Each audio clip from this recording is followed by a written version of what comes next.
Everyone that's out today, a cabo. That's it, a cabo. A cabo means welcome. Cabo, cabo. A-K-A-B-O? Cabo. Just Cabo? Yeah, a cabo. I want to say welcome to our study on empowering our lives through ifa divination and the spirit of our ancestors and their Orishas.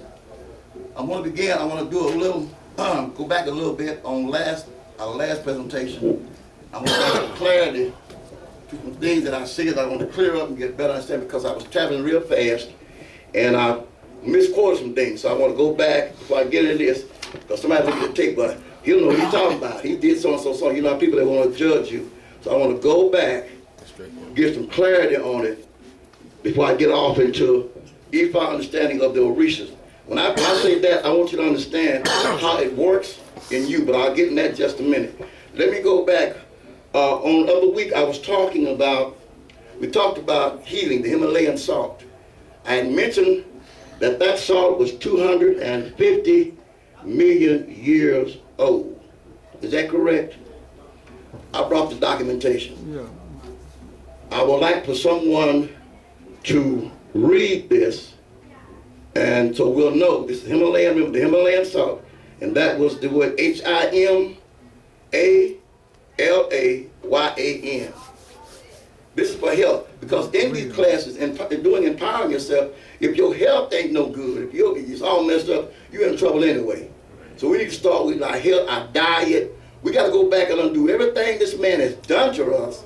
We got to undo it. From religion, education, diet, we got to go and do what? Clean up. As the boss said, we got to go back and delete and defrag our old hard drives and come with a new mindset, a new objective, and a new point of view. Too long as we have been basking around in another man's philosophy and ideology that they presented to us as a Western man, his concept on things, and as I mentioned before, according to get my brother Matt to read for us, to just what I got, what you see that in front of you, brother Matt. I'll take this second. And we got to go back and straight up all that been given us, and one thing about it, they inbred a lot of things in us, so it's going to be harder going in and getting that out because they have went through the sense of inbreeding us through relationship, intersection, course, education, misinformation, through our ancestors, through our parents who they was trying to dumb down. It came down, so we got the trickle down results and we got the fallout. What we've got to do now is go back, reconnect, and debunk that old, generation's curse of being brainwashed and re-educate ourselves. I think I call it, you was in miseducation of the Negro. It was all done for control and manipulation. We got to get ourselves out of that stage. So we talked about, the last time here, about what sugar was doing and what salt did.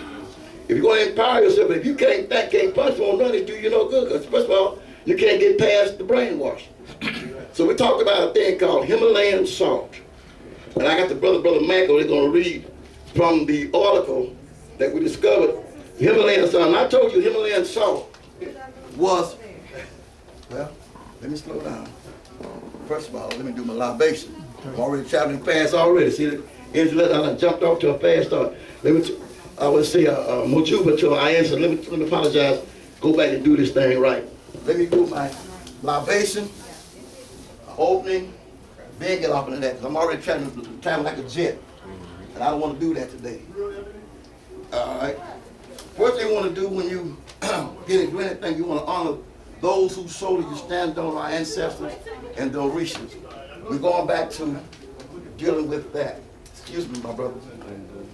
I want to say Mojuba, and I pay homage to Ilegua, people of the crossroad. I want to say Mojuba to issue to Egungun, that's our ancestors. Mojuba to the Orishas, Mojuba.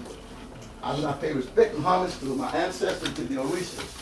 I'll get into that later on. In doing so, it's a sense of respect. And once again, we know that talking about the Himalayan salt, starting out with, I got a couple things I want to straighten out. Himalayan salt, would you please read it for me? I want you to read it through the mic so people know that. We said it was 250 million years old. The 13 amazing health benefits of Himalayan crystal salt. Start over again. Let's take your time and go through it. The 13 amazing health benefits of Himalayan crystal salt. Crystal salt, the purest salt on earth. What kind? Himalayan. The purest salt on earth. So that means the stuff that we've been getting, we talked about, they put it in our neighborhood, it's refined. Right. If the word refined is on it, it's no good for you. No, if it say refined, run like a scalded dog, because it ain't no good for you. Sugar, flour, salt, if it say refined, it means it's been what? Reworked, bleached, acidized, all the nutrients been taken out of, and you're getting waste. Now go ahead. Salt is essential for life. You cannot live without it. Okay. However, most people simply don't realize that there are enormous differences between the standard, refined table and cooking salt most of you are accustomed to using and natural health promoting salt. These differences can have a major impact on your staying healthy. If you want your body to function properly, you need holistic salt, complete with all natural elements. Today, common table salt is nothing in common with natural salt, has nothing in common with natural salt. Take your time. Your table salt is actually 97.5% sodium chloride. What is it? 95% what? Sodium chloride. And 2.5% chemicals such as moisture or sorbent and iodine. Dried at over 1,200 degrees Fahrenheit. It's cooked at 1,200 degrees Fahrenheit. So ain't nothing left. You change all the molecular structure have been destroyed.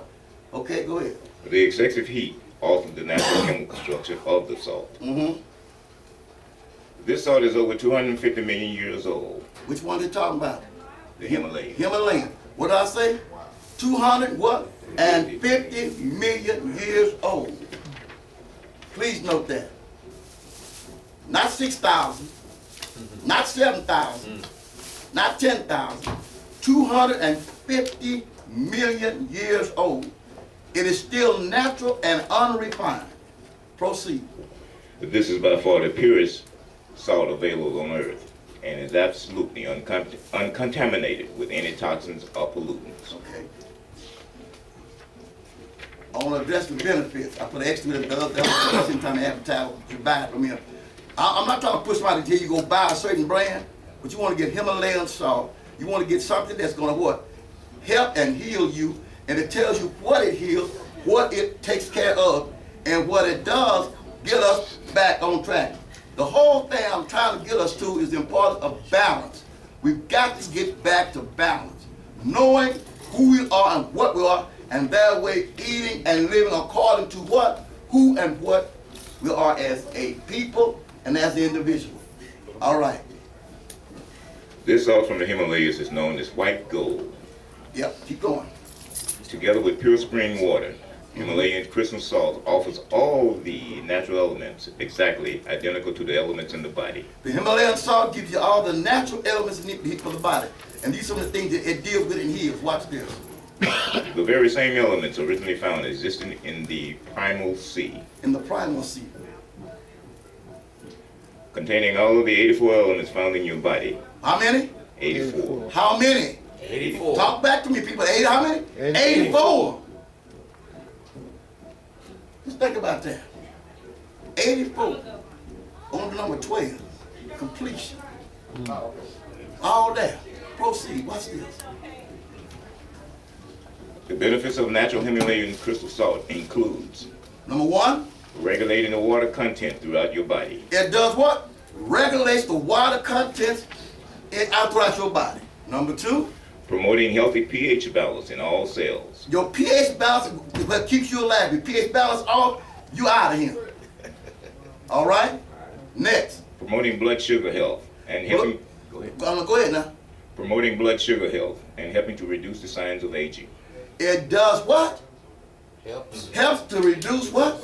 The signs of aging. Black don't crack. Cause black you should use what? Himalayan salt. What mama say, him look young as you do.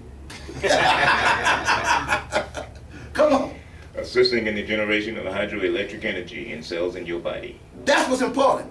Knowing the hydroelectric mechanism or energy in your body, or electromagnetic energy that what we function off of. You got to recharge your cells. So Himalayan salt helps us to charge our cells to fight up infections, colds, flus, all these things that attack us.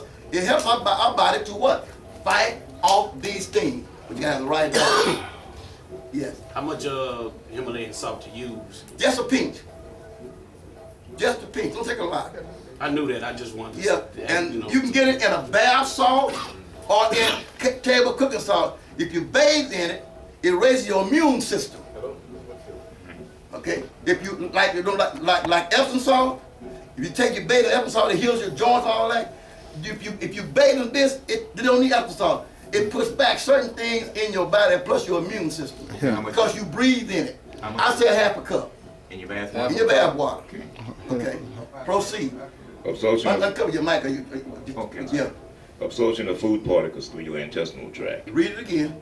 Absorption of food particles through your intestinal tract. It will cut down on colon cancer because it helps to absorb the food going through your what? Your colon tract. Food gets in there and festers and builds up sores. It builds up what you call ulcerated stomach. If everything working okay, it puts it on. Still talking about empowering yourself through the science of ifa6. Because ifa6 deals with what? Herbs, astrology, everything that deals with life is found in ifa6. When I get there, you're going to see what I'm talking about. And there are certain reasons that's over certain elements in the earth or in this world that they control. Okay? There's found by Babylon. Yeah. No.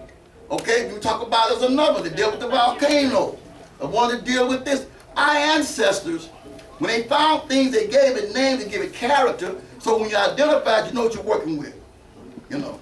They knew what to take for a head coat, and what to take for this, that, because they already had a name for it that applies to those things that interacted in our body. 84 different things. Proceed, brother. I'm about to get excited. Promoting sinus health. What? Sinus? Health. Health. You know, sinus health. Come on now. Prevention of muscle cramps. Cramps. How many of y'all we all get cramps? What? Because we're eating the wrong stuff. Right. Yeah. Okay? Promoting bone strength. Bone strength. Come on. Regulating your sleep is natural. Uh-oh, that goes sleep apnea. Get the hot Himalayan salt, get on it. That goes okay, regulate your sleep. Come on. Huh? That's what it says, yeah. Come on, put the mic up and talk to me. Supporting your libido. And those brothers, hey brothers, brother man, did you hear that? Yeah. Get the Himalayan and get the libido. Get it activated. Get the libido activated. I know you now just sold a whole case of Himalayan. But see, I've already got it. I went and bought it last week. Okay, that's why we start using it. Start using these things to what? Reclaim our life and balance. I used it this morning. You know what I did this morning? I brushed my teeth with it and some cayenne pepper. Hey, come on. Put it to work. Now, I don't know about I ain't never done that with, but everybody put it together. All right. Next. Promoting bone strength. Okay. Okay. Promoting vascular health. Vascular health. Right. Uh-huh. In conjunction with water, it is actually essential for the regulation of your blood pressure. And for what? Blood pressure. That's it. That takes care of the document on the Himalayan salt. Other week I made a statement, and what I'm doing right now, since I'm going back clear some things that I said so I can get documents, so when he go back to well, that nigga go talk to him, he know what he's talking about, because he made a statement about so and so, so, and that ain't right. So what he do, we have a thing called documentation beats conversation. If I can't document, I won't talk about it. So I want to use documentation. I all time say that black people is over 400 million years old. That's a little hard for y'all to digest. I just can't comprehend us being here that long. So let me break it down. Let me give you 250,000 years. Can you work with that? I can work with 450. Well, I work at all of them. I done read it.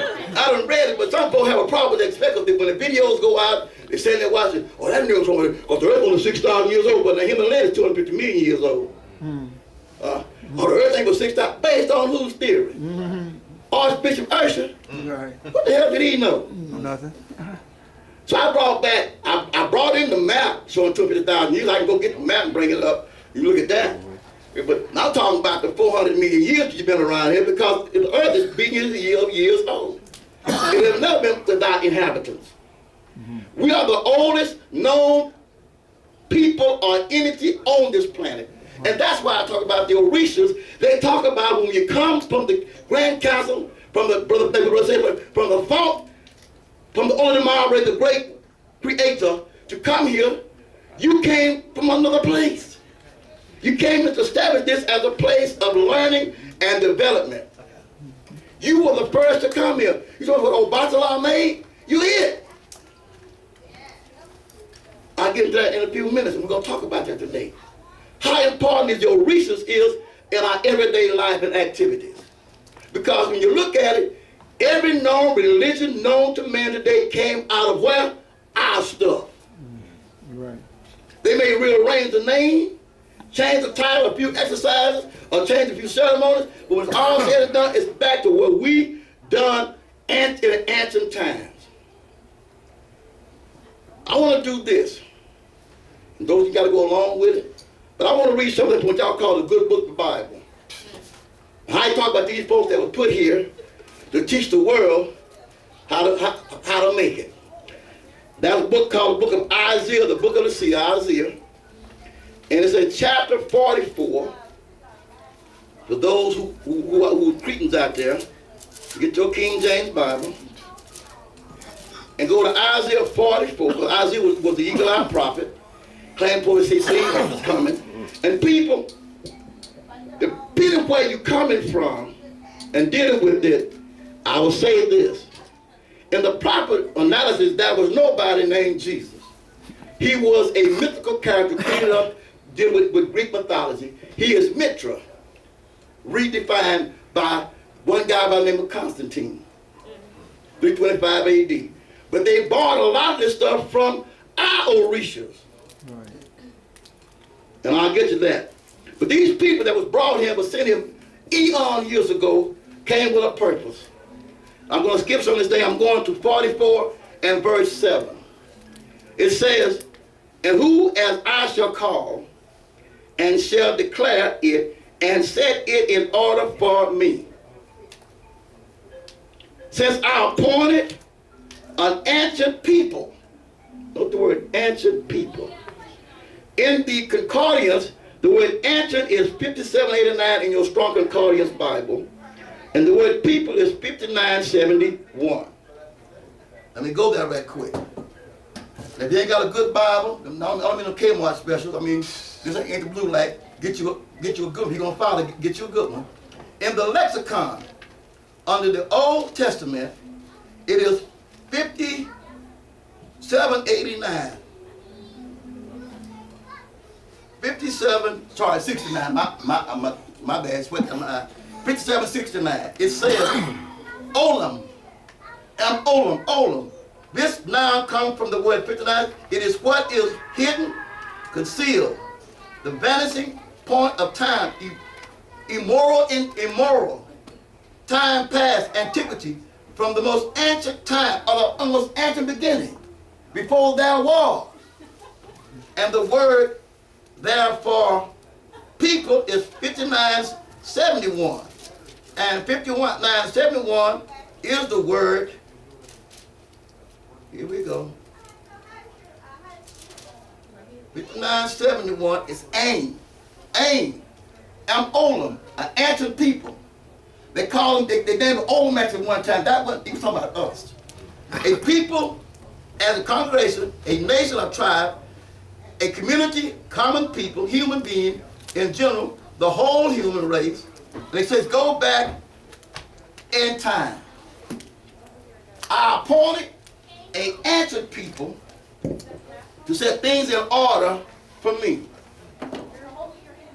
it was our job. We came here from the great council, the council of the Orishas, that we made a commitment in a pact according to Yoruba teachings, that when you was coming here, you went before the throne of Olodumare and the Orishas and said, when I come to earth, I'm going to do so-and-so, so-and-so. Then in the Pataka, it says that you went by and you spoke to a room that says, what sacrifice, if I'm going to go down and be successful down there, what sacrifice do I need to make in order to be successful when I go to earth? You made a commitment to do certain sacrifices, and if you didn't do so, you're going to struggle when you get there. When you did it, you became successful. There's a Pataka that says, when money says, when I come to the earth, those who work for me, I'll make my slave. And those that I work for, I'll make rich. To better understand that, if you get one and say, you know, man, I gotta go work for some money today, you just went under the symbol of what? Say it, slavery. Right. But when I go out and say, you know, I got my money working for me, it's a different story.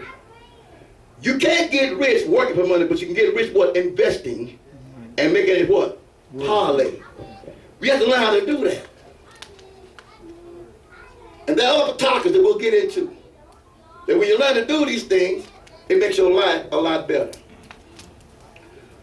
I also was asked a question, the brother in here today, on why he always come in late and he got 1,000 questions. I'm talking about brother L. He asked about Paulo. And I said, well, I heard it was the dark side of Santeria. Let me make an apology. When I did the research on it, it's not the dark side of Santeria. It says Paulo is not the dark side of Santeria. It's just another word in another dialect of a group that uses the same thing in Santeria. And Santeria is the children of Ifa. All right? I'm trying to clear some things so when people see it again. We talked about America. There's no place, there is no America. It's called the United States, Inc. Is that all right? Yeah. Brother, my brother here yawning over here. That make me get sleep. What's my brother? Oof. Brother Oof. Come get this, brother. I want you to read this. This is documentation from the records. Here's the mic. I'm about to get into this here, and it's gonna really get going. Happy to see my grandson and my son, Mojuba, to my children. I pay respects to them. All right, brother. Ooh. This is about this place that we live. That they call the United States of America, which actually is Tawi land, our home. I don't care if it was brought back over here on a boat. How they got it? Some was already here, and some was brought back. Let me say this before you get there. What we don't understand is that when Blumenbach, who was the anthropologist, decided to create the state of the races, he lumped all black people in the same bag. Well, all black people ain't in the same bag. We are as diverse as the planets are. I'm gonna say that again. What did I just say? We as ebony hue people all over the whole galaxy, we are as diverse as the planets are. Right. When you put us all in the same bag, we don't all work the same because we have different concepts of how things ought to be. Why we have problems working together? Because we don't see things as everybody, each of us see things. So you gotta create a common denominator that you can work with and agree on. And I said the last time, we all can agree based on spirituality that we do recognize who? Our ancestors. Right. That's a common thread that we could tie into. Yes, baby. About the question on Paulo, Uh-huh. they don't have the same patakis as Ifa. Right. So can the same thing be learned in Paulo as in Ifa? Ifa is the mother religion. So my thing is, why am I gonna play with the children when I got the mother? Right. You want to stay as original as power. If you got a thing and you get away from originality, you lose a lot of power. You lose a lot of things. That's like people getting coffee and you keep adding sugar and more milk to it. Okay. So the further you get away from Different kinds of creamer. Yeah, right. So the more you get away from the original itself, the more power you lose. You gotta stay with that which is original and true and genuine. So will Ifa take care of all those? That take all of that because it come out of that. Santeria, Paulo. Yes. And when you walk to the store like we did, Sean and I did yesterday, Mama went crazy. Bring me Africa. Please bring me Africa. Bring me Africa. Yeah. That's all she was saying. Bring me Africa. I'm going like, whoa. Yeah, Whoa. she wanted the original. I want the original. Bring me the original. Because they know the original only thing gonna work and sustain time is that what is original. And you are the what? The original people. And we need to act like we're the original people. Quit acting like we're somebody that throws out the trash can. Get up and dust yourself off and rise to the occasion. I ain't just anybody. I am somebody, the boy would say. But in order to know it, you gotta what? Reconnect to your ancestral connection. You gotta go back and find yourself and then reconnect. When we speak to the Orishas, do we need to speak in their language? Elegwa speaks all the languages. That's how he referred things to them. When you speak to him, if you don't know no Yoruba, it's good to try to learn it. But because we've been so disenfranchised, they understand our heart. They understand our Ori. When we go through with honesty, they recognize the honesty that you come with. And they move on that. But, okay, about the United States, Inc. Brother Ooh, listen, put your mic up again. The United States of America is a corporation owned by foreign interests. What did it say? Just spoke about the book. The United States of what they call is owned by what? Foreign interests. That means other countries and business own this book. Years ago, when countries like France, Britain, England owned plantations and places in here, they had it. But now it's owned by what? Foreign interests. Proceed, brother.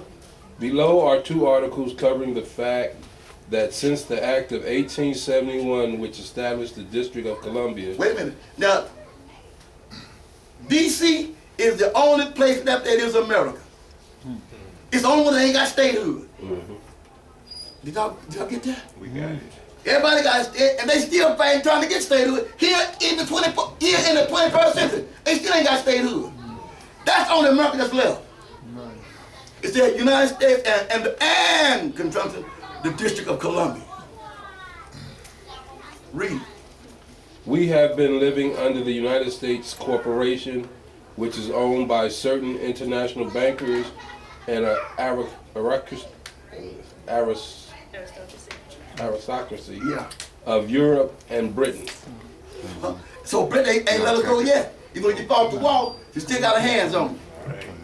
Ain't it fun that your color flag is the same color as theirs? Red, white, and the blue? Okay. I have a question. So when you file a lawsuit, should you file it through the District of Columbia or should you file If it? you talk to America, you need to go through the District of Columbia. Because you go to the United States, you talk corporate, they don't know you. Okay. See, that's why if you don't know where to go to get the thing done, you'll be ever running around chasing your tail. And many of us think when you go to Washington, D.C., talking to the White House, you're talking to the corporate America, corporate United States. You got to go to the District of Columbia to deal with America. And you ain't, because you don't know to go there, you probably pay in all the wrong places trying to get a result. Right, you going through a corporation dealing with subsidiaries. Yeah, and you go, if you don't go to the right place to get your stuff filed, you just lay there. So they said, and the District of Columbia. So why is it? I thought it was part of your, no, it ain't. That's who sees your money when you got something going on in any other type of aspect. That's who's coming to get your money.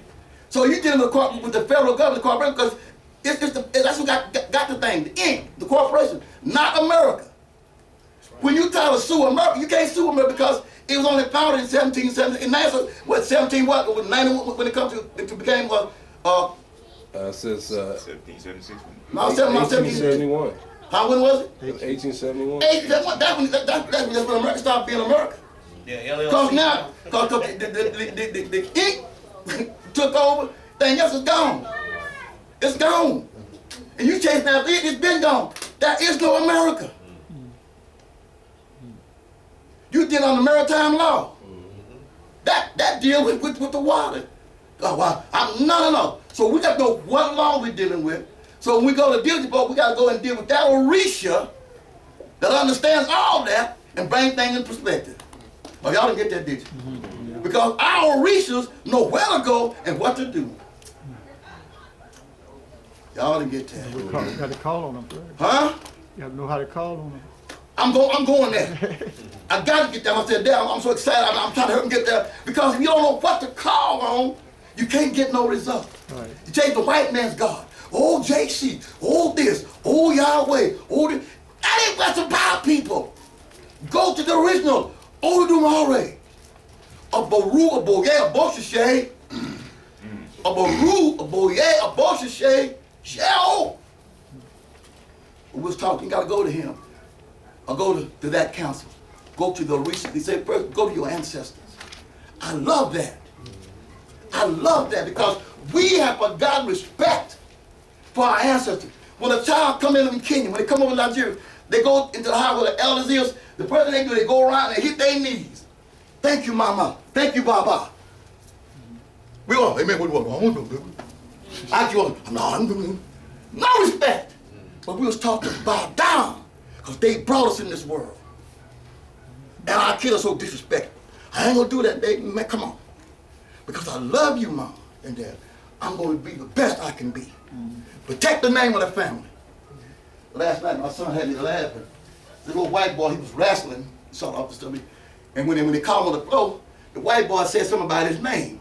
Now, I don't even see I'm a bag with people. That boy grabbed that white boy and body slammed him so quick. And it was 2 seconds, the rap was over. He said, and don't disrespect me no more. Don't do that no more. You see, you bow down to me. At the match last night at Kimball. I mean, walked down, Aaron pulled his little deals up, shook hands, and grabbed him, wham! It was over. I said, what happened? Dad, he disrespected my name. Right. I said, I told him, bow down, you hear my name. Right. I said, damn. My name means something. And we need to get like that, people. Don't disrespect my name. Go to Risha's. Wow. Go ahead and finish, brother. I'm about to get excited. I'm sweating. In 1871, the Congress changed the name of the original Constitution by changing one word. What? Note this. By changing one word in a sentence, you change what? The whole meaning and definition of what's going on. Watch this. And that was very significant, as you will read. Some people do not understand that one word or 2 words difference in any legal document do make the critical difference. Oh my goodness. But so you need to know the language of what you're dealing with to do it right. The computer has a language. Golf has a language. Sports got a language. You got to understand the language you deal with in order to get what? Results. So we need to understand, though we don't understand what we're dealing with, but there are dictionaries on Yoruba language. Work with it, try to get it, but don't, you understand what I'm trying to get there. But the key thing is, it's a language. Now, in law, there are certain words. You just read it. 2 words can change what? A word or 2 words can change what? The whole structure. Go ahead, brother. I'm not getting excited. But Congress has known and does know this. I'm told this corporation established in 1871 will be canceled by Nezarah, and Nezarah will also restore the original Constitution, which assists in restoring our constitutional rights and the Bill of Rights, and our rights as described in the Declaration of Independence. But they're not guys with Nezarah yet, and Nezarah ain't gonna make it. As long as the feds got it, because they keep what? Making amendments, changing laws, making amendments, so they just make they wayland it. And see, like President Obama said, he's for who? He ain't the Negro's president. Who president he was? United States president. Lord have mercy, Negro. What you say? That's what he said. And then bite his tongue. And he was right. Read. 1871, February 21st, Congress passes an act to provide a government for the District of Columbia, also known as the Act of 1871. Okay, we can go. That's cool right now. All right, thank you. The thing is that run around there up under the delusion that you're in what? America, and you're under what? A corporation.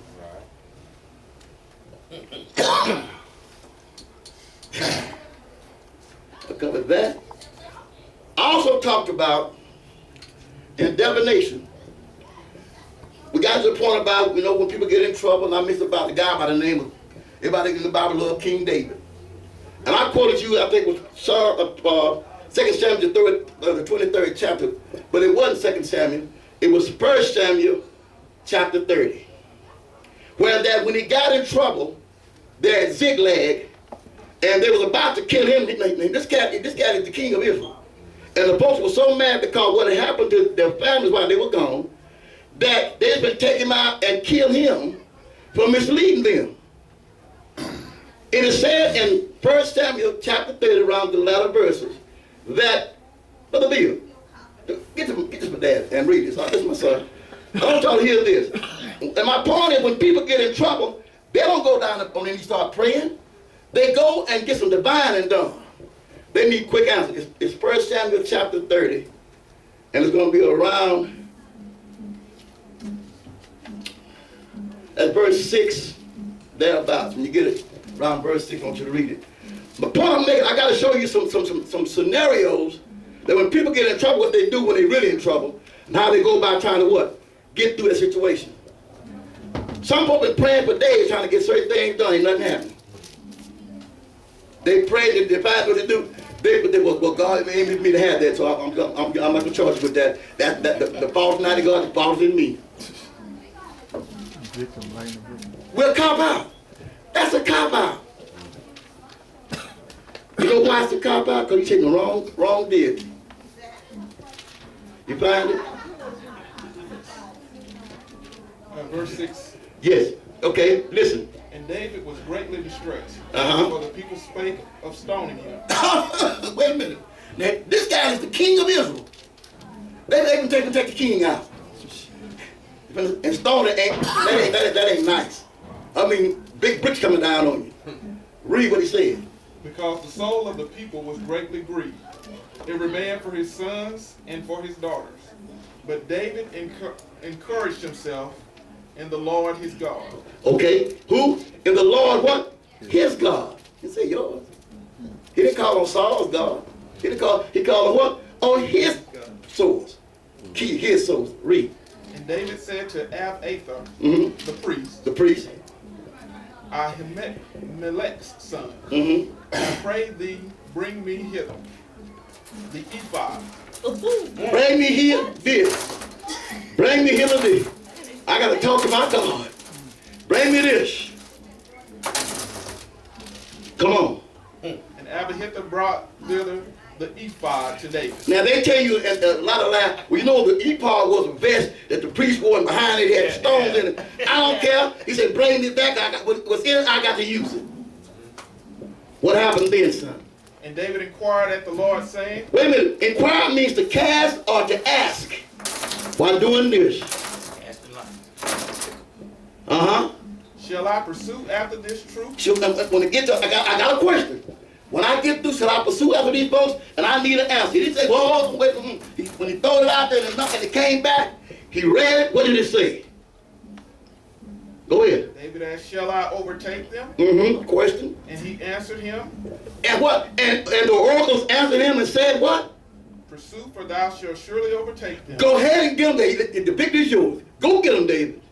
And without fail, recover all. Didn't question it. Took all, said without fail, recover what?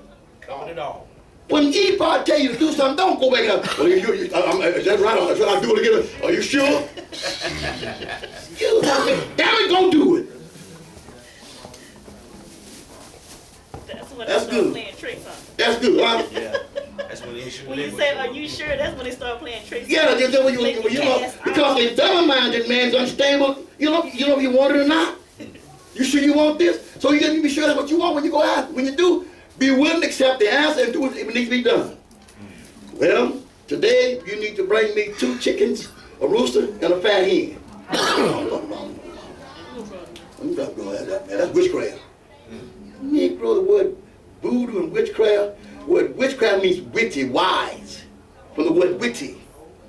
Voodoo is the Almighty God in our ancient tongue. That's right. That's all it means.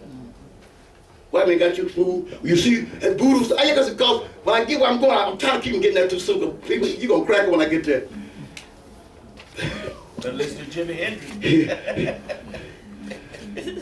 They watch you, got you scared of your own stuff. Right now, I'm going down in a couple of weeks down to New Orleans. South Carolina. Huh? South Carolina. I'm going to South Carolina, but I'm going to New Orleans in a few days. So why I'm going to go down there. Look this name up, you can on your phone. Maria Laveau. Oh, I know about that. Oh, he's a president. I know about that. Miss Laveau. She was a sister who migrated from Haiti and came into New Orleans. And she's worshiping New Orleans to this very day. That was back in the 1800s. You got her? You got her? Please help us out. Marie Laveau. Louisiana Creole practitioner of voodoo. Practitioner of the almighty voodoo. Boudon. Boudon, She used to help a lot of white politicians out too. Because she controlled them. She was a beautician, man. Her help. She controlled them through her. They had to get her because she controlled them through their hair again. Her and Natchez, that one was a barber and one was a beautician. She was a hairdresser. William Natchez. William Natchez Johnson. Yeah. Out of the Natchez, Mississippi, that's named after her. You know, she was a hairdresser and all the aristocrats came for her to do their hair. So yes, she controlled them. Yeah, she had a lot of power. And she still got power. They go to her tomb right now, big with stuff and leave markings. Right. Lead them X's. In her tomb, it has a white boy making jokes about it, wrote books about it, end up dead. While I'm dead. Yeah, he did. Yeah, I mean, come on now. I got a DVD on him. Woo! Look at American I got Horror chills, Story. boy. This ain't no joke, people. When you know what you got, you work with it. Tap into it. They always show. That's a good show. All right? I got that out the way. I got that out the way. That out the way. Okay. Now let's get into this right here. About ready? Hold on, Baba. Didn't you say you wanted to reiterate a question for the brother right I just did. He wasn't here when he came in after I reiterated the question. Paolo is not the dark side of Santeria. It's just another form of Santeria. Paolo is. Paolo. So Paolo is an offspring. Offspring of that. It's of Fa. Ifa, yes. Now you know it's Ifa and it's Fa. Yeah, but it says Santeria. Right. Santeria started to Ifa. That pic right there. Okay. It says Santo. So Santeria. Paolo is a child Of Santeria. of Santeria. It's part of Santeria. It's part of it. Yeah, it's part of Santeria. What is five? We're looking to that. See, it depends what group you run into Excuse me now. and where it's going, what they started out with. Because you know, everything was broken down. You know, It's been where you were and all it, but it depends whether you're Dahomey, Bantu, Ashanti, but they always talking about what? Mainly based what? The same thing. A different name, but the same thing. As I did my research. True. Okay? And what you got to look at the character of the thing you're talking about and how it worked. For Elegua may have another name in another group, but he's still Elegua. Right. You understand? It might be something, but it's still Obatala. Look at, when you read the Bataka, Right. how they describe this power, this entity, it'll tell you, oh, you're talking about so-and-so, so-and-so. Yeah. Right. But the thing is, understand the commonality. Hey, love, come on around, okay? See the commonality of what is being done or going on. Yeah. She's right there. That help us to bind us together as a nation. Yeah. As a nation. I don't know him to do this, but this is my boy. Ease it out real slow. That is our goon Iliki. And we're trying to get, so they only have one set. You got it? Oh boy. Must be done. Just wrapped up in your. No, and then, let's catch it later. Baba, did you speak? We'll come back Did you and I can get it for you. Did you speak on Osayan today? No. Okay. No. I just did some things. Yeah. I'll get you that later. That's not important. Right now I'll get you that. That's something to do for him. We want to Understanding your, first of all, go back down to the person. And becoming empowered, empowering yourself through the spirit, through the science of ifa and of divination. You got to know what you're divining to, what you're talking to, and how it works. And I asked the question, how does the Orishas play into our everyday life, us as individuals, as pertaining to our walk in life, our journey, because they're here to help us to go through. That is a portion, a building thing going on. Just walk over and look. We don't normally do this, but we're trying to get something done, so you can't find these everywhere because you have to go to certain places to get them. And I'll re-cleanse just once she take a look at it. You want to make a picture of it with your phone? Yeah. Always technology, make a picture with your phone. And we need about 6 of these. Just take it to charge. I appreciate it.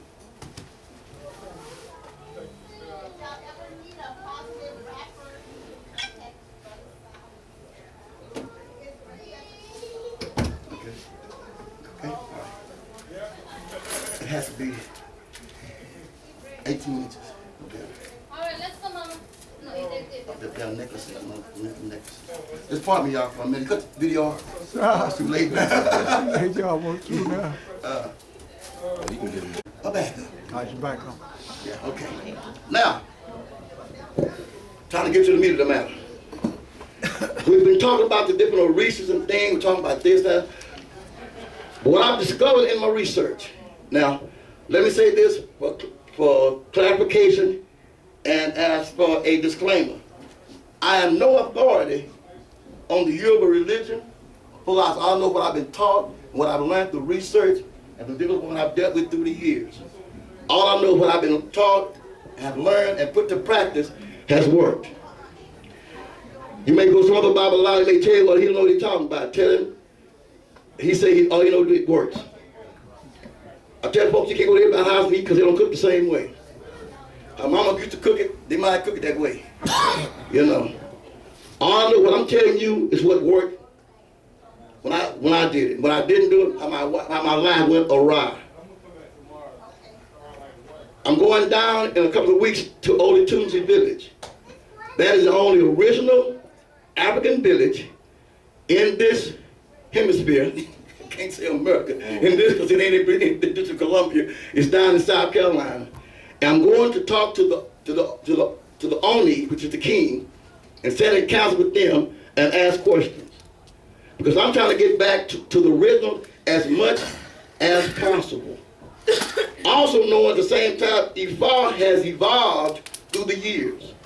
A lot of things we used to do because of the new world we're in, they have allowed us to go to evolve to other levels to get things done. You don't know how to go set 21 days on a mat in a hut out in the woods to obtain certain things.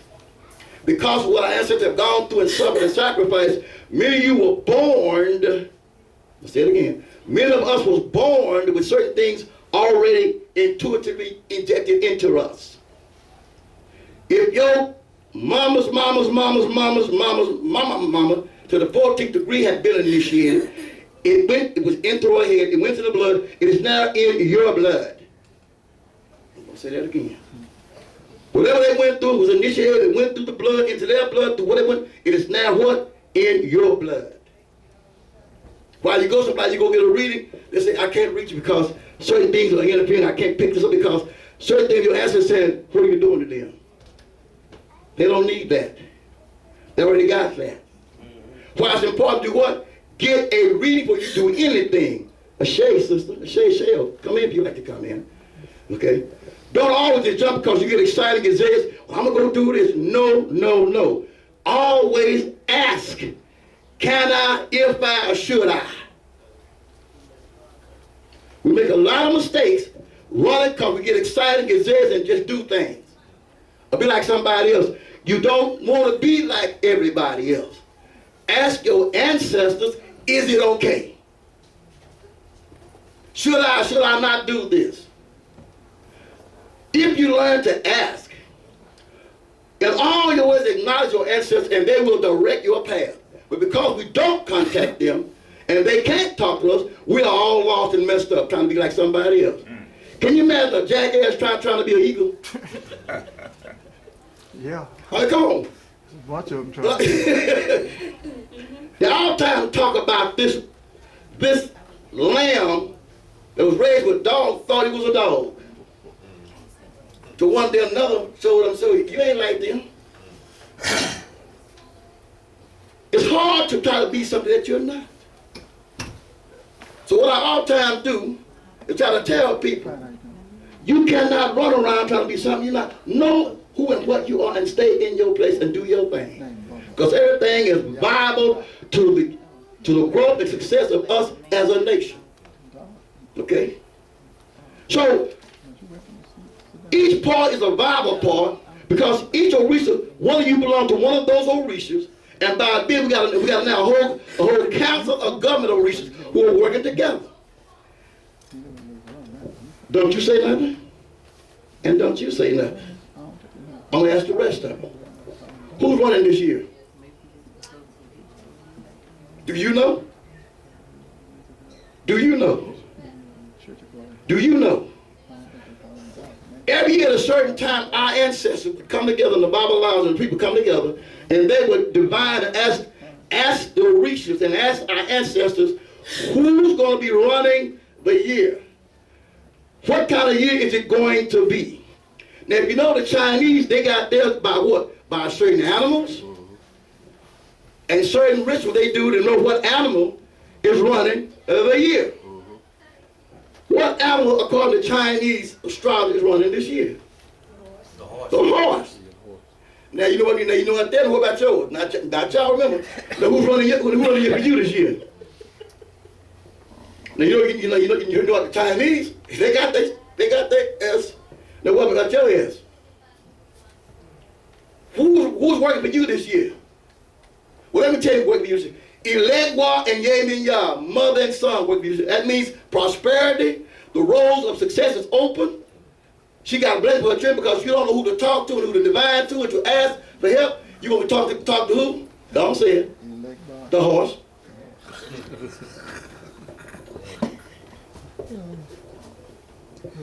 The Yoruba New Year starts in March, people. I'm going to say it again. The Yoruba New Year starts around the 21st of March. That's the equinox, people. Everything will be done in this season, at this time, or to be on time to get the success that it needs. When a thing is out of place, out of time, out of sync, you get all kinds of stuff. The food you eat food now out of season. It looks like food. It may taste like it, but it's working in reverse because it's in a defense mode. Tomatoes is kicking your butt. It ain't having because even the wrong time. The greens at the wrong time. Everything because you're not eating what? According to its season. It look good, but it's hot house. Yes, sir. I got an almanac the other day. Good. Which actually lined up the proper dates okay. of the year. Our ancestors, brother like my older, myself a little older, our folks did what? Read what? The almanac. They wouldn't pull a teeth if the sign wasn't right. They wouldn't do certain things the sign would. Say, if the sign ain't right, we ain't doing it. What did they call upon? That's imperative. Okay? So the most important, we're going to start now with the Orishas. Before we get the slide, what's the most important Orisha of all the Orishas? All of them. All of them are very important, but they have a order, a command, or order of things. Who? Hold the point. Hit the slide. Hit it.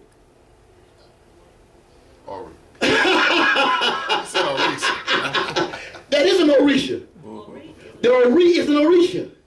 And it's in your head.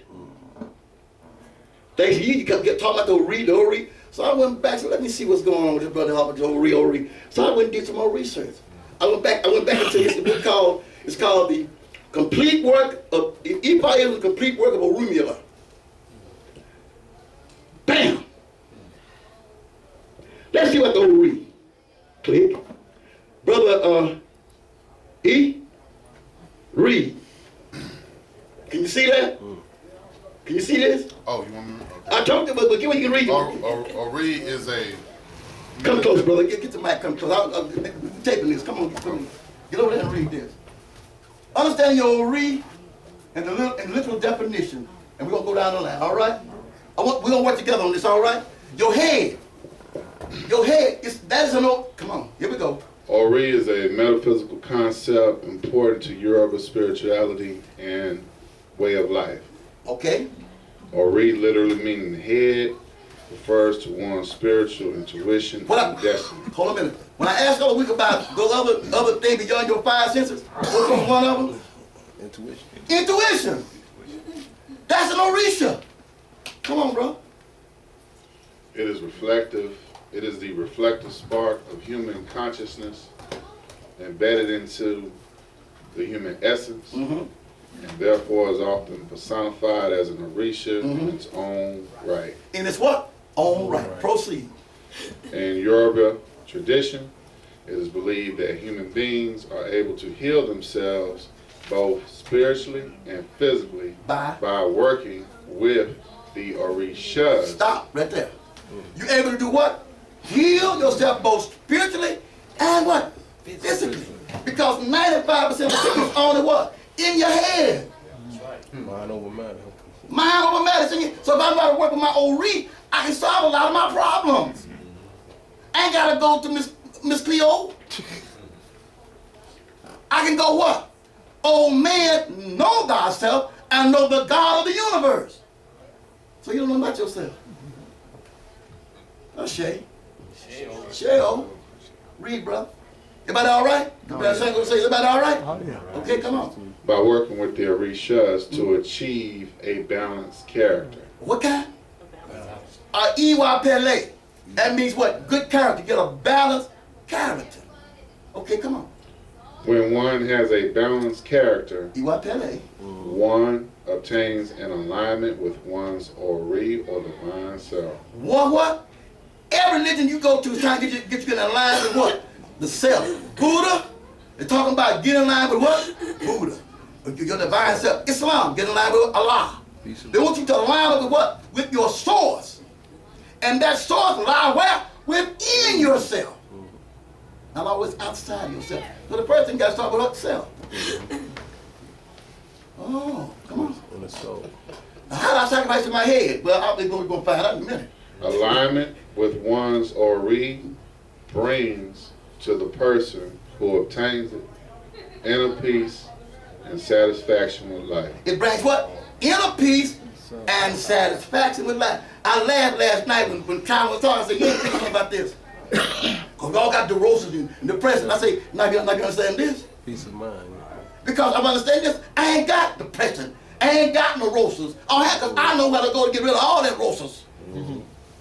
So I laughed at when we talking that stuff in the class. I said, y'all here because y'all over there, you need to be in this. Because you understand nothing going on up here. If it's up here, then correct it up here.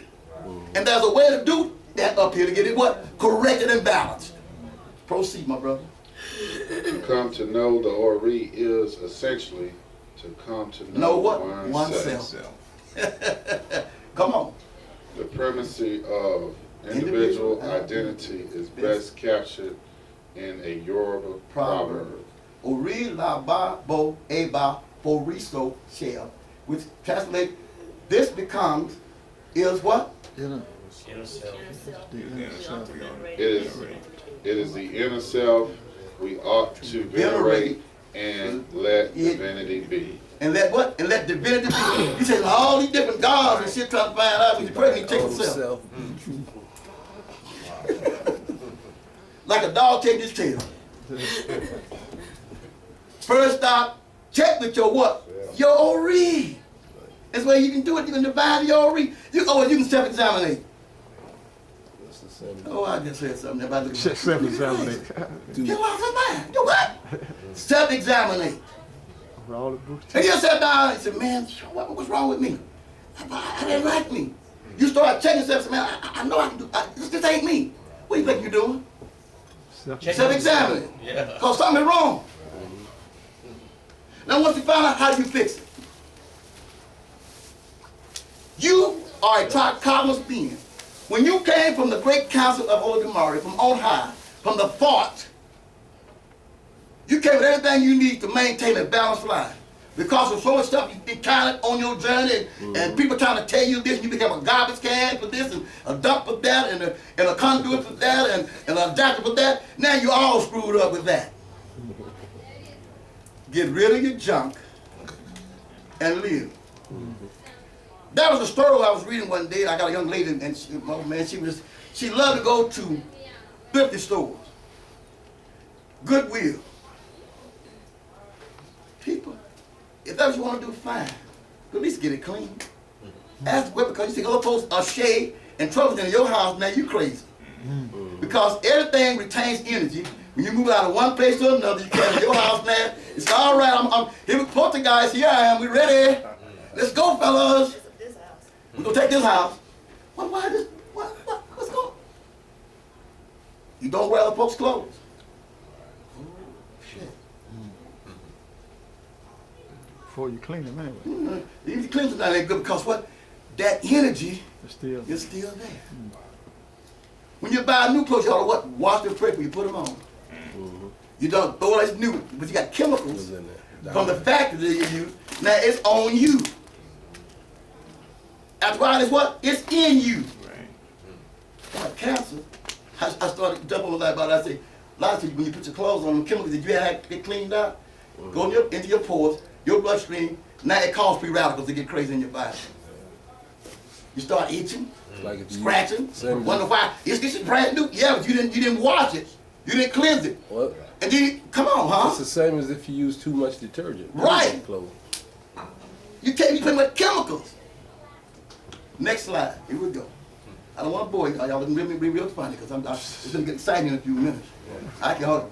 Yeah, you could. You can. No, I want this. Is your Ori. You kept talking Ori. Are you gonna ride? You gonna ride this horse? This is your horse to ride. That first principle is a basic foundational proposition or assumption that cannot be deduced from any other proposition or assumption. Ori? Ori is a first principle of spiritual evolution. It is the first principle of spiritual evolution. This is why the elders tell us, Ori lo dani inikan o di Ori. It is? It is Ori that created us. Nobody created Ori. What do we say, Brother Fred? From the what? Thought? From the mind? You were created.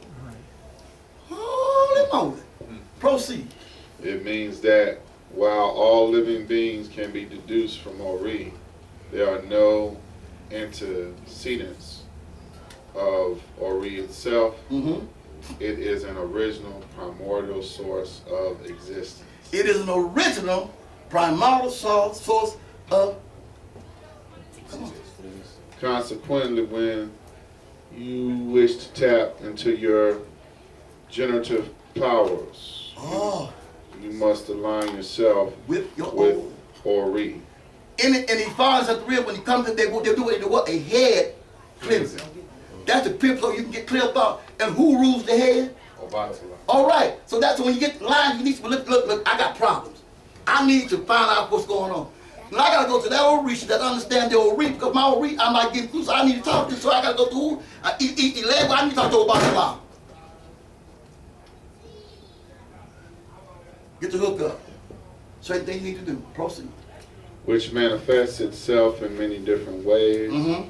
On one hand, you need to know that as Ori descends, it enables self-awareness and unique physical identity. On the other hand, as Ori ascends, enables expansion on transcendental identity with all creation. This is why ifa6 teaches us that if one Ori succeeds, it will reach out and touch 200 other people. 200. Okay, on. If my Ori succeeds, it will reach out to touch yours. And so you see the importance of establishing practice upon first principles like Ori. And it's fundamental. This is fundamental And to the living medicine. living medicine. All right. Ashay? Ashay. All right, get a brother a hand. Know yourself, solve your problem. Next one, let's go. Well, look at here. That is, y'all. Oops. Whom that be? Issue. And you said all the time, child, that girl got issues. I'll write you up. Oh yeah, she got issues. Oh, you got issues. You're hitting them things, but you ain't dealing with it. So let's talk about this. Come on, issues, Cal. Issue is that essential quality or characteristic of the cosmic essence allows information to be exchanged within the consciousness of Creator and the womb of Creator. Within the consciousness of the Creator, Ola Demare, and the source, and what? In the womb of creation. Okay, come on. In the language of ifa, Eshu is the one, without whom nothing can be accomplished. Legba or Legbara is both a cognomen and aspect of the Orisha Eshu. Legba is the trickster and the keeper of the Ashe. The Ashe, what is Ashe? Power. Okay, come on. He opens and closes the doors to opportunity. He is the policeman of the spirit world. He has the ability to turn order into chaos. If you don't get the police, he turns it upside down. And it's all about learning your lesson and respect, because see, if you don't learn it, it'll keep coming back to what? You learn your lesson from your mistakes. Mistakes is not there to break you, they're there to educate and teach you. If a man never failed, how would he be successful? Brother, if a man never failed, can he be successful? No, sir. It takes failure to make him be successful. They were showing the other day, Vince Lombardi on the channel of the day. And his philosophy, how he created winners. You know what he said he did? He taught them that perfect practice make practice. Not practice, but perfect practice. You do it. One guy said they stayed there 8, 9 hours practicing on one play, and they got it right. Then they came in grand, they should do it, not even think they're doing their sleep, because they stayed on it so long. So if you do a thing long enough, often enough, you know how to master certain things. Involuntary. That's what life, that's everyday life. So success comes through failure. So don't be afraid of failure, people. Embrace it, get up, and get another shot. If you fall off the horse, get up, get on him again. Proceed. He is a spirit that allows transformation. It is a Legba who offers you choices. It is a Legba who is the divine messenger, carrying prayers, petitions, and sacrifices to other Orishas and spirits. When you make these sacrifices, no, I don't believe in that. If you time is sacrifice, food, anything you give up to change some things is considered what? A sacrifice. Hey man, I gave my day off to go into work. What you just do? Sacrifice that day. Proceed. He is always appeased first because he is capable of disrupting or misguiding prayers, offerings, sacrifices, and rituals. He's jealous. He don't like to go last. Okay? Next slide. Eshu is the most complex Orisha in the Yoruba pantheon. Known to have 21 different aspects. Okay. Eshu is not a trickster. He is the keeper of force, Ashe. Ashe. He is a divine messenger carrying prayers, petitions, food, and sacrifices to the Orisha. He is the policeman of the Orisha who deals out punishment when it is due. Let's do next. Go to the next one. That's mine.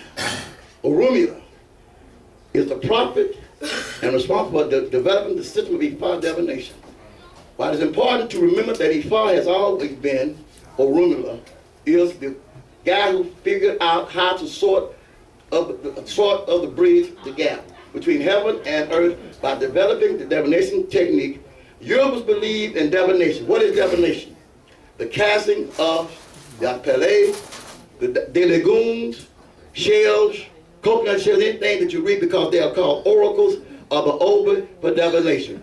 They didn't get to do verbal pro. They would go and ask questions like David, everybody else. They would cast, and the reading would tell them what's going on. Alexander contacted the oracles of Delphi.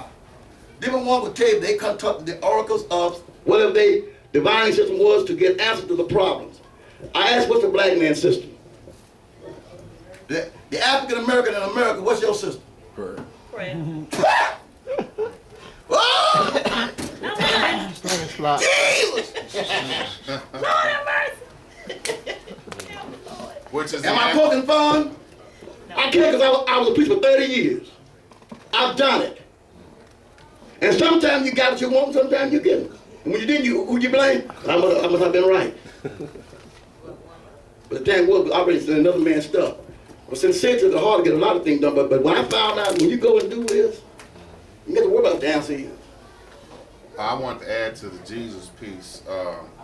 Prior to Jesus' name being called Jesus, right. It was actually ifa6. ifa6. And prior to the Council of Nicaea, he was referred to as Serapis, which is Ptolemy the First. Yeah. When you drop it down on the Jesus piece, you're actually praying to an ancestor, the invaders, the Ptolemies that invaded the last dynasty of Egypt. You're actually praying to your enemy. Your enemy. Yeah. Right. But you are given some power, but you're empowering your enemy's ancestors.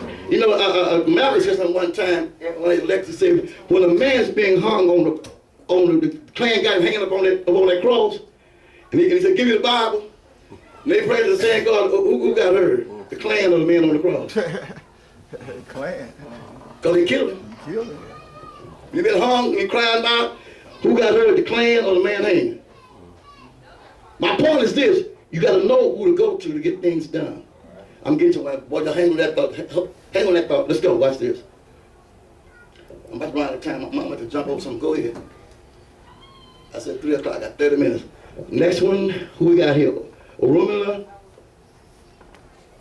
Go to the next one. Yeah, well, Muslim, well, okay. Orumila. Someone read this for me right quick. I'm trying to get somewhere. My time getting short. Orumila's physical origin are shrouded in ancient legends. However, it is believed that he was born of humble West African parents. To the people of the land, he was clearly recognized as a divine child. And although poor and crippled, he expressed from the onset divine wisdom and attributes. Orumila grew to be known as the little man with the big head. Whoa! Whoever's known as the little man with the big head? Wait a minute. Whoever's known as the little man with the big head? Who? Amhotep. No. Boy, y'all don't get it. Yeah. And Yakub. Yeah, y'all got to think. Remember, everybody's stuff came out of your stuff. This is older than Egypt. Right. This is older than any of it. So all motherfuckers think about who they said looked like this. Little man, he was called Amhotep, the great scientist. Remember? Yeah. Father Metal, all these things. So you gotta go. Yeah, baby girl. Yeah. Proceed. Come on. The goddess of river. That is who? Goddess of rivers, Oshun. the only female present at creation. Oshun is considered extremely beautiful, endowed with jewelry and lovers. She is the goddess of everything from fertility to sex, and it is said to control the sexual attraction of all creatures. All right. Though she is the Orisha often turned to for guidance and help during childbirth, My sisters. as the abdominal area is sacred to her, she also relishes in pure pleasure that can be found in the union of a male and female, and for this reason is associated With honey. Okay, next. However, it is not only external beauty that associates with her, but the deepest aspects of femininity that makes women what they are and is often beyond words of physical description. However, she's not all sugar and spice, as her association with all things lovely might imply. Legend has it that she's not only a big fan of beer, knives, and poisons, but she can also be quite flippant in her own escapades of love. She moves easily from lover to lover, dismissing men from her presence. From the slightest noise in which she tires of the game entirely, pieces out and herself into a river. You find women like that too, don't you? Brother, don't. That's the child is. She don't know that's what she was child. She just flipping. You're so beautiful. So we must go shoot child. So I got your number. So I know if I know who she's I'm not to deal with her. You understand? Oh, I got your number. See, okay. In reality, nothing new has been created since the beginning. There is only a shape. And through its constant movement, reorganization and realignment is made manifest in the endless expression of the womb of infinite possibility. Orisha of Akala is one of the divine beings called into existence directly by Olofi Damari. The name Olofi is used more in Santeria than in Europe. That's right. But most Cosmology. cosmologists believe that Obatala was among the first heavenly beings to manifest the Ashe. Before Obatala was commissioned to reorganize this part of the Ashe, the earth was ruled by the feminine deity, Olokun. Wait a minute. By what? Feminine deity. Isn't it funny that when you look in the Bible, that thing they call the spirit from the water, that's feminine energy. Isn't that funny? And those angels going up and down to heaven, and the devil going down with them, I wonder what was those? Those were Orisha's people. Yes. They borrowed from your stuff, and they made it into a job stuff. That's J-O-B means job. Yeah. Y'all call it Job, but that's job. And they were going up and down, and they were still going what? To the council to get instruction. When you read ifa, they went up and down to get the information how to establish the earth, and put things on the earth. Same story, flipped over. Come on. The place where Obatala first set foot on planet Earth is universally agreed by practitioners of ifa to be the city of Ile-Ife. And that city still exists today over there in Nigeria, in West Nigeria. It's still there. Not in what you call it in the Bible where the Garden of Eden. They had no Garden of Eden. The whole thing was Eden, but it's called what? Ile-Ife, and the city's still there today. All right. It is here that Obatala began the work of organizing the form of human beings based upon the wisdom of Olofi Damari, apportioned part of his Ashe to Obatala, whom in turn fashioned a human being and then called upon Olodumare to come and breathe life into them. And man became, and God breathed man, not man become a living soul. They borrowed that from this. And God made man go to the ground and he breathed into his nostril, and man became a living soul. They borrowed that story from this. Because this is older than the Genesis story.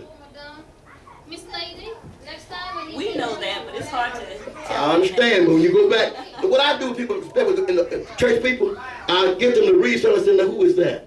What was that? Well, that's so-and-so, so-and-so. No, that's so-and-so, so-and-so. There's a book called The 16 Crucified Savior by Kirsty Grace. Y'all ever heard of it? Yeah. Okay, get it. Next. Only Obatala fashioned a human being. You know what? I'm going to skip ahead because time running out. I want to get somewhere. Let's go to Ogun. He click. Click. All right. That is. Okay. Ogun is the Lord of. Go ahead. Yeah, Ogun. In many respects, Ogun is considered the chief among Orisha. It is said that do regard right along with Eshu Legba, and because of his early service in behalf of the mission of Obatala, Ogun is associated with clearing the path and removing barriers. Doing what? Clear the path, removing barriers. Hold this guy in mind. Ogun and Shango, I'm going somewhere. Come on. Orisha Ogun is the Lord of earthly fire. And for without control over fire, he could not exercise authority over the use of iron, steel, and all metals. Come on. In order to give structure to the firmament under our feet, it is in order to provide the God seekers with the tools to work out our existence in His. What slide is that? What's that? 1920. What slide is that? 19. 19. Okay, come on. Obatala called upon his primordial sentient being, Orisha Ogun, to help weave the web of the ecosystem that supports life on planet Earth. Actually, it's 16. Okay, come on. It is the strict. Oh, you want? Go ahead. Go back. Go ahead. Okay.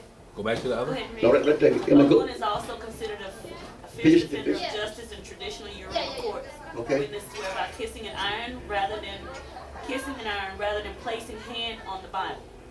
Also, very fond of politics. Many give him credit for the Haitian Revolution 1800. That's where I'm going.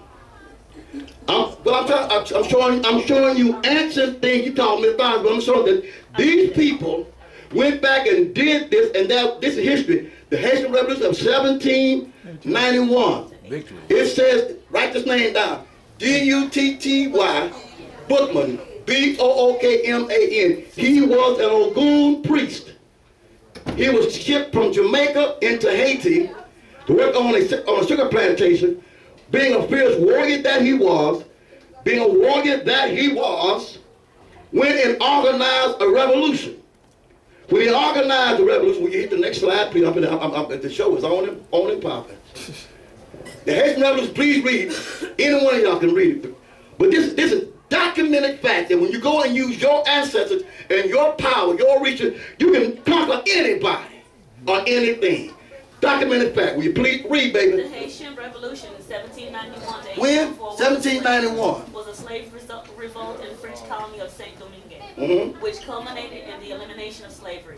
There are foundings of the Republic of Haiti. Mm-hmm. The Haitian Revolution was only the slave revolt which led to the founding of the state. It was the only slave revolt that led to what? To the founding of a state, not another country.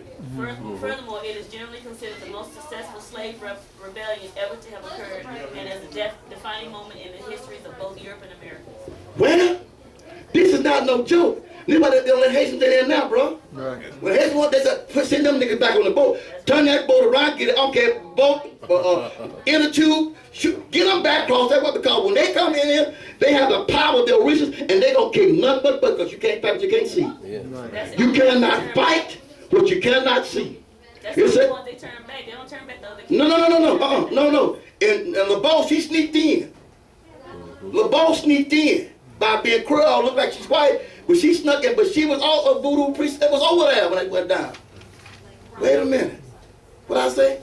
You can't fight what you cannot see. It is said in many works of this that they had a secret meeting, Ogun priest and Shango priest. There's a book called The Children of Yoruba, that Napoleon sent in 32,000 snap troops to go in there to repel the uprising, the French.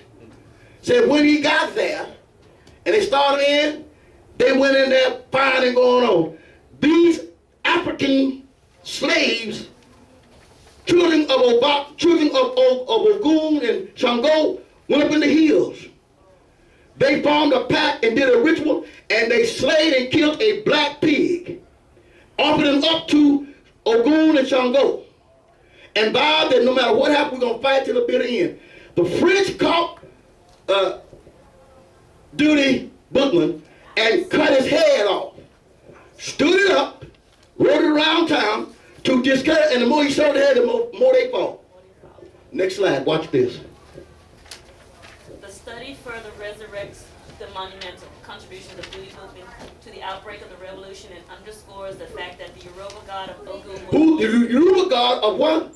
Of Ogun. It is said that most of the slaves that came to America came from where? West Africa, and they're what? They are 85% what? The people of what? Yoruba. Take it easy. Most of the folks that was brought over here as slaves, they was of the Yoruba tribe out of West Africa.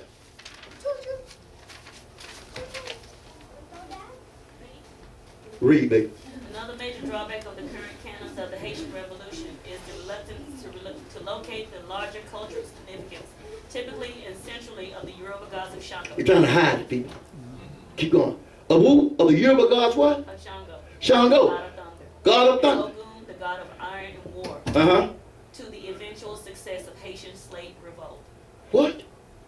Read. Throughout the history of human race, even up till the present moment, Where? one of the most potent forces which men use to rally oppressed people together in their drive toward freedom and emancipation from the oppression is religion, or reconnection of your ancestral ashe. Yeah, the word there, religion, I let it stay there, but it don't mean like y'all think it means. It means to reconnect.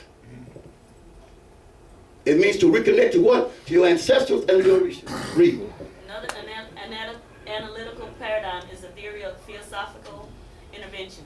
This theory emphasizes the fact that Haitian slaves were successfully mobilized with a rallying cry through an appeal to a deity, Ogun, which had its origin in the subconscious of the slaves. Where see that? He was mounted and bred in the subconscious of mind. We can't let it go down. Right. And because of that, they did what? They killed everything white. There was crawling, babies, everything. They conquered it. And when the troops came in, it said that the gun quit shooting. The horse would drop dead on their feet, and the bullets, they got a 7-day itch, they couldn't quit scratching. And they said, get them out of here. They ran for the water, they were dying trying to get to the water.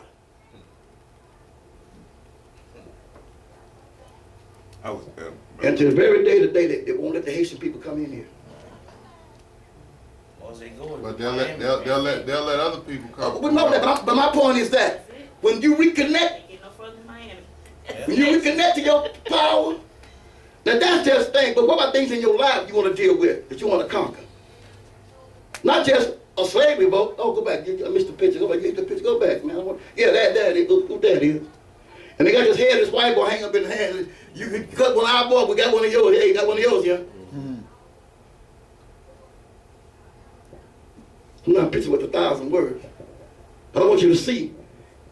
Well, and I want to slide back to the movie that James Fox and who was it? Django? Yeah. Okay.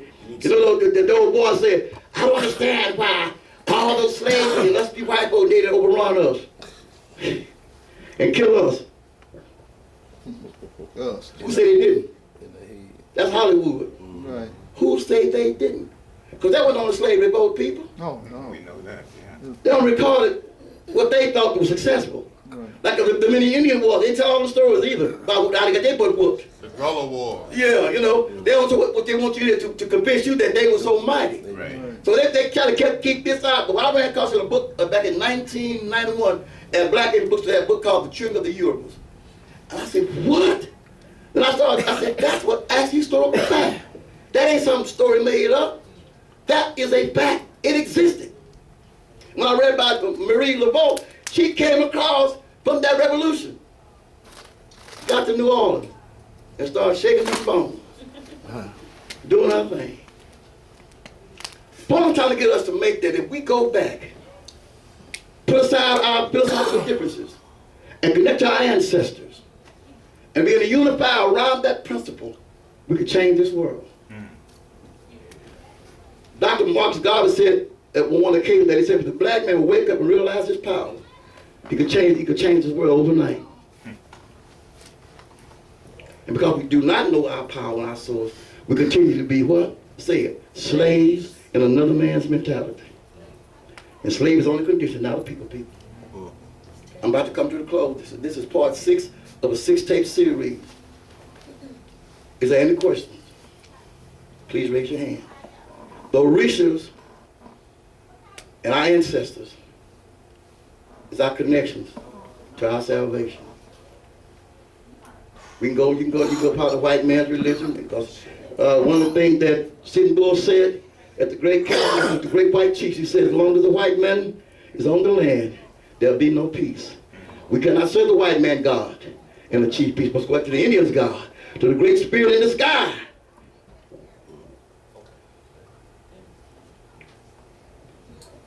I want you to think about it as I bring this thing to a close. Please, there any questions? How do I deal with this? This thing called the order divine, and I had that other slide to do that. Can you jump us over there?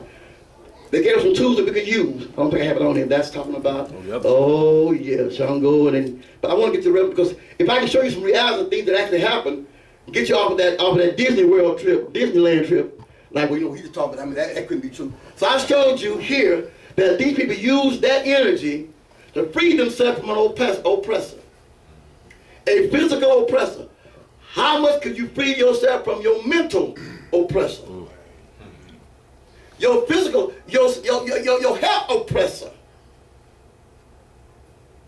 I see brothers here, I don't know how old they are, but like myself, I remember my grandmother, my grandparents, they had home remedies. Right. They do certain, they didn't go to the doctor all the time. They hated doctors. They had their home, they had roots, they had things they would do. Where that knowledge comes from? Where they get it from? It was handed down through oral and through practices. And I was fortunate to be the son of a midwife. I was so glad I was the son of a midwife. She showed me many great things what herbs and things can do. And when you won't get things done with herbs, you got to call on who? Osane. Now I know these sound like mythical fairy tales to you, but myth is the only way to try to explain something that's hard to explain in a literal form. But these guys exist, people. You can tell them Haitians didn't exist, can you? You ain't gonna tell them Haitian folks that Ogun and Shango didn't exist. When they got to prove how they won the war, say, well, you can do what you want to do, but I got documentation. Yes, Lisa. When you say about Haitians, sometimes people misconstrue Haitian with voodoo. Well, the word voodoo is a French word. Yeah, and it only means Almighty God. That's right. when you do a dictionary check on it, the word voodoo is a French word, but when it translates into English, it means spiritual Adam. And when I did the research on that thing, and it says on this work we was doing, and it said and the president says Almighty God, voodoo, hoodoo, it all ties into. Also, they would not, like from some of the people that I talked to on my Facebook, which are supposedly priests and hung guns and all that kind of stuff. And they see, would say that they don't use. Bookman was a hung gun. They don't, yeah. They don't use those. They don't use our ifa stories. They use the Lewa. Yeah, because to make their story fit their situation. Because their story ain't our story. See, and this is what they need to look at, because they used Ogun, they used Shango. Right. And the only way you're going to do that, you got to use what? Our stuff. Right. Those original slaves that were there, they weren't talking about Santeria because it didn't exist. Right. Santeria didn't exist when those people were running the soldiers out of Haiti. Where did voodoo come from, or where did their Luwa come from? It came from From Ifa. That's right. So to say they don't, you deny your parents, the origin of your existence. That's right. And that's what I'm saying, we denying our origin. You know, our time, look at the picture, I'm trying to wrap it up. You remember the Imitation of Life, the story of the girl who thought she was white and John against. That is symbolic of a nation who think they want to be white when they ain't. Now she wanted to be. No, yeah, you didn't get it. She was an archetype of a nation of people who tried to be something that they weren't, and had to face the obstacles going through, and you denied your ancestors, you denied your birth mother for another birth mother that wasn't your birth mother. Based on your assumption, what you thought was good. Trying to use that pressure to hell. And when now you can't talk to her, now you want to tell her to drag her out. Sometimes it's almost too damn late. The important thing is that while we have an opportunity, chance, and breath in our body, have a constant understanding, we need to go back and ask to reconnect to who? Our ancestors. And to show us the way how to connect with the Orishas and get ourselves back in alignment, because we need alignment bad. Our children are being lost daily to the illusion and delusion of this world, because there's no foundation to put them to. They can see that it's real, they can hook up to and find validity in. As I come to the close, but you got no questions, this is why we call this thing empowering yourself through the sacred science to be far and open divination. If you know how to contact the oracles and divine, you can answer a lot of your problems. And you don't have to be an initiate to use the coconut or the Kara shells to ask questions. I intend to come today and do a little reading, but I'll have to do readings when I come back. I do spiritual readings from the oracles, from the oracle book of Ifa, and hope a lot of people being hoped. I'm getting called right now, son, all over the country, people calling the house. I can't get rest now. Between trucking and spiritual work. Well, I said, once y'all speak to the daytime, I'm wild. I went 2 or 3 o'clock in the morning talking to people all in Chicago. I'm talking to people down in Ola Tunes the other night. Because I'm trying to find out who's running this year. And guess what? I don't be that long.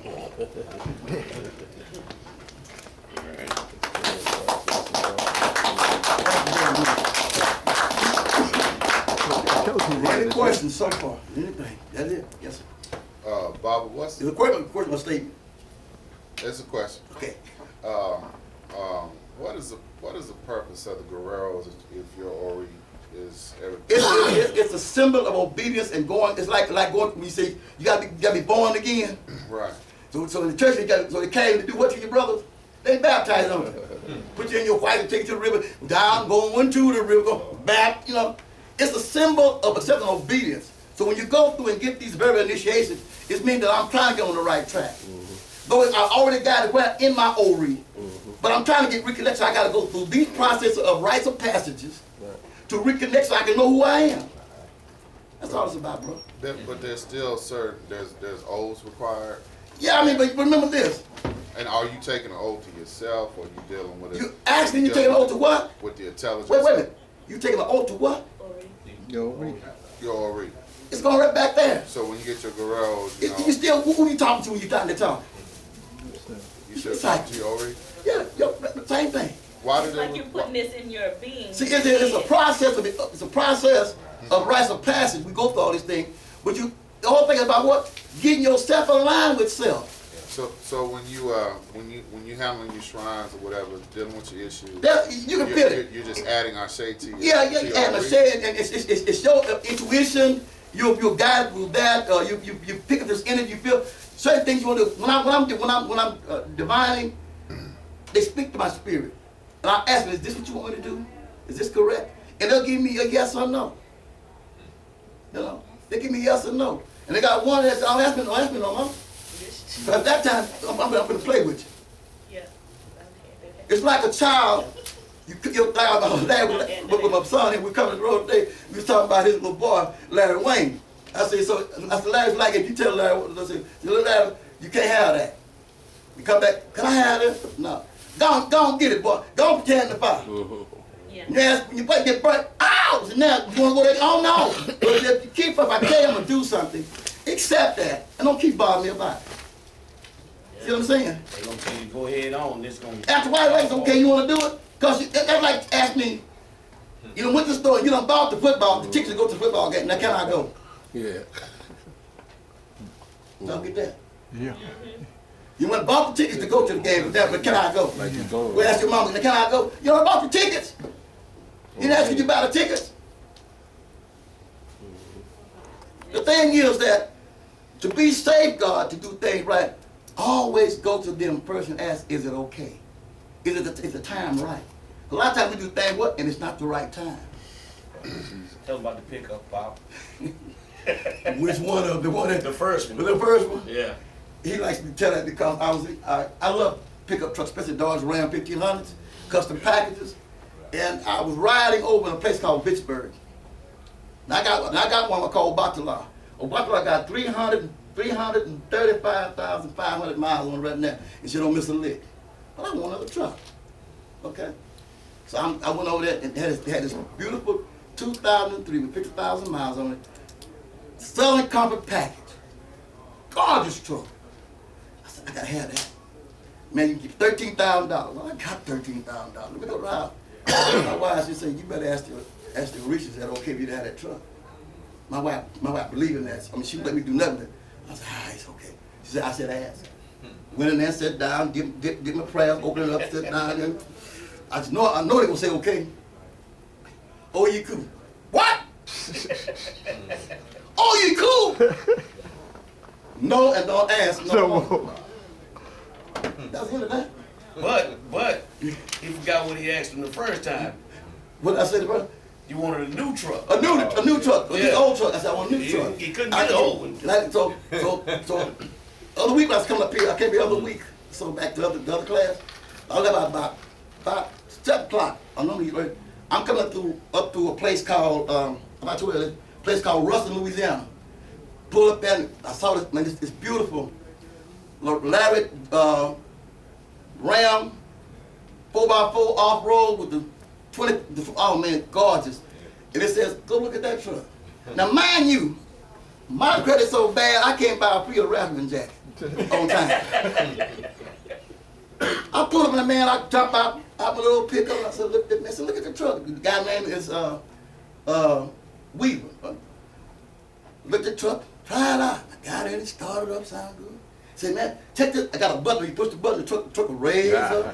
It'll go around. Oh, shuck it, duck it. Big 8-inch touchscreen. Wow, man, this is it.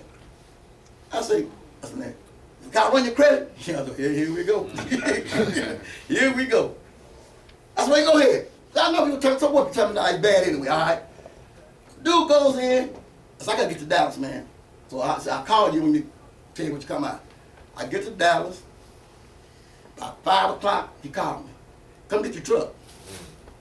Excuse me?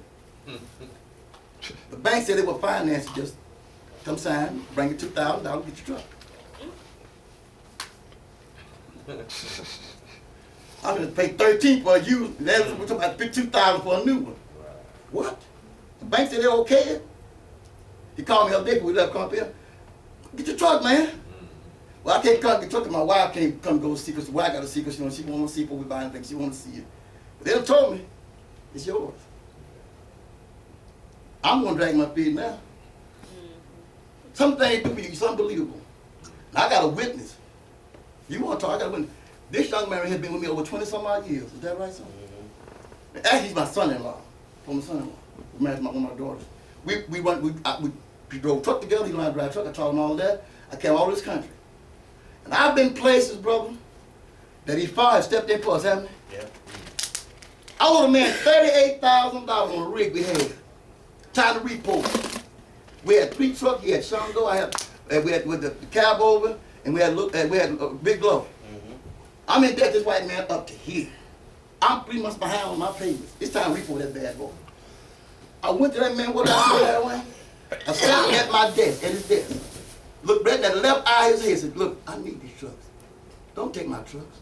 What'd he say? I don't know why I'm doing this. It's against all nature and business sense. I don't know why I'm doing it. I'm still looking, please. Change your mind. That dude marked me up, paid up, and told me, see you next payment. And then he put brand new sets of tire on our truck. All my trucks. Was that the one you said you had the patchouli oil on? Yeah, him. Yeah. That him. Hey, man. That him. I walked out of that office, my mouth was wide. I say, what you do to that man? I was even asked that, but I knew, you know. We was up there in, You can tell, what was that place we went? Alvin, Minnesota. Wasn't nothing but up there. Nothing up there I mean, but black, but white folks. And the only thing black was a cat leaving town. That's right. I'm saying the black cat was leaving town. We got there on a Friday evening. That's right. I was load out of there. I'm telling you what the Reese's can do. And Harley Davis at Monday. They went over to Monday. This is Friday. And all these white folks. Larry Wayne, we look at and said, man, we don't think black. And the girl said, y'all are black folks this time. Ain't no black folks this time. That's right. Went to the hotel. They said it's $135 a night for the hotel. I don't think about paying my hotel overnight. I'm in this truck.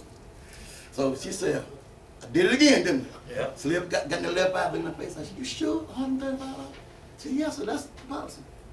I said, you sure? Let me see, say, you know what? Don't worry about it. Y'all stay free.